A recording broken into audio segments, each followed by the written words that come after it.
অবস্থা আগে থেকে বেটার। যে ওষুধগুলো দেওয়া হয়েছে সেগুলো খেলেই হবে, কিন্তু কোনোভাবেই তাকে অতীতের কথা কিন্তু বলা যাবে না।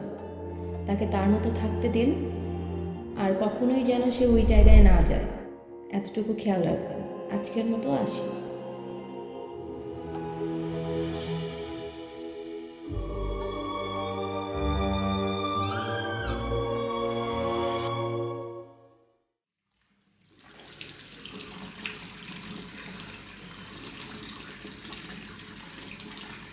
এভাবেই কেটে যাচ্ছে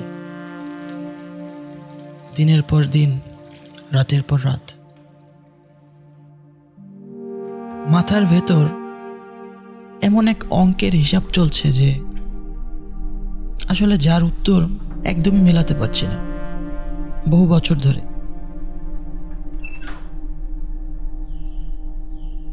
মনে হচ্ছে এই উত্তর না মেলার আগ পর্যন্ত আমার জীবন স্বাভাবিক হবে না।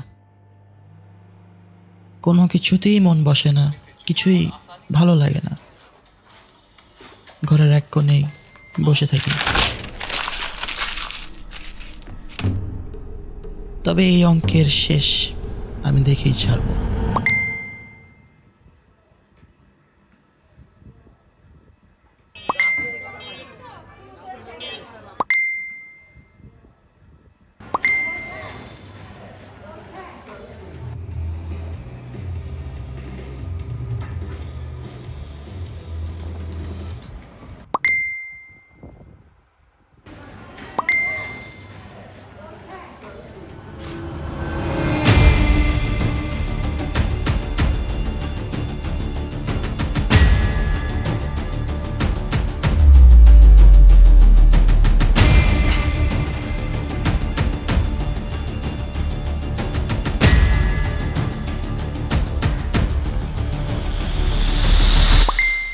ওরা আজকে নাকি কোথায় আড্ডা দেবে, তাও আবার নতুন কোনো এক জায়গায়।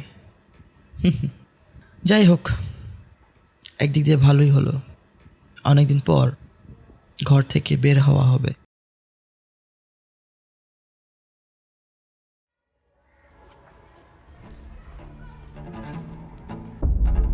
জায়গাটা আমার কাছে খুবই পরিচিত লাগছে।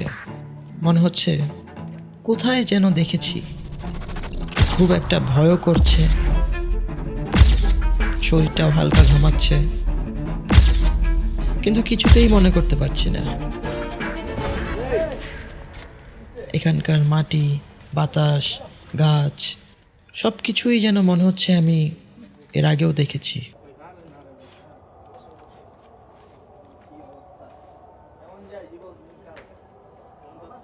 ওরা জম্পেশ আড্ডা দিচ্ছে, কিন্তু আমার কাছে সেই শুরু থেকেই একটা খটকা লেগেই ছিল।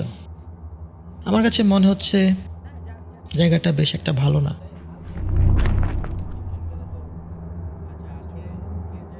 আবার ওদের কাছেই শুনলাম লোকে নাকি বলে এখানে আসা নিষেধ।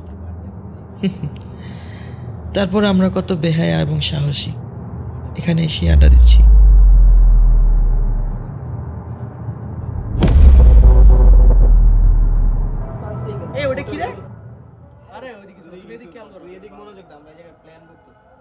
সেখানে কিছু একটা ছিল যেটা আমার দিকেই তাকিয়েছিল, কিন্তু আমি দেখতে পেলেও সেটা ওরা দেখতে পাচ্ছে না।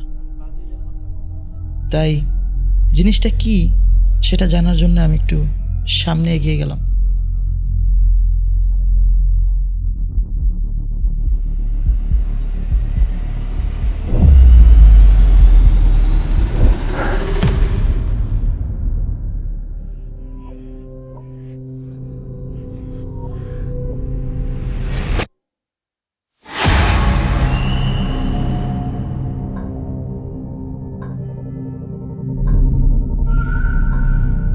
কিরে, জায়গাটা দেখছস? ভাল লাগছে? হ্যাঁ, তুই কি মনে করছস আমি ভুলে গেছি গা?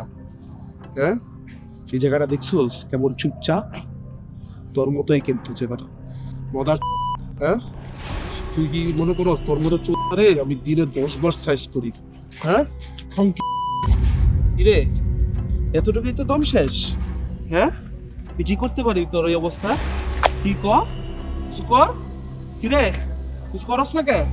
ওঠ, কি দেখা এখন কতটা পারস, দেখাস না কেন? কি হ্যাঁ তোর অবস্থা আরো খারাপ হবে, দেখতে চাস?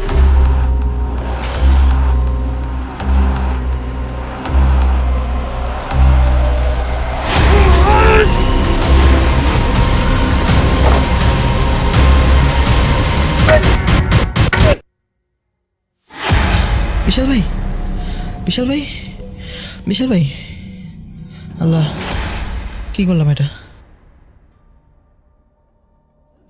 সমস্যা নেই, ওই জায়গায় কি করে দেখতো, আমাদের যাওয়া লাগবো, যা নিয়ে যা।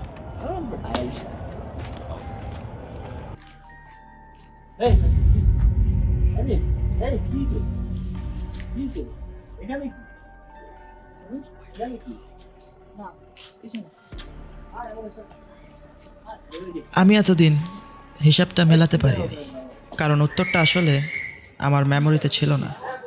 উত্তরটা ছিল ঠিক এই জায়গায়।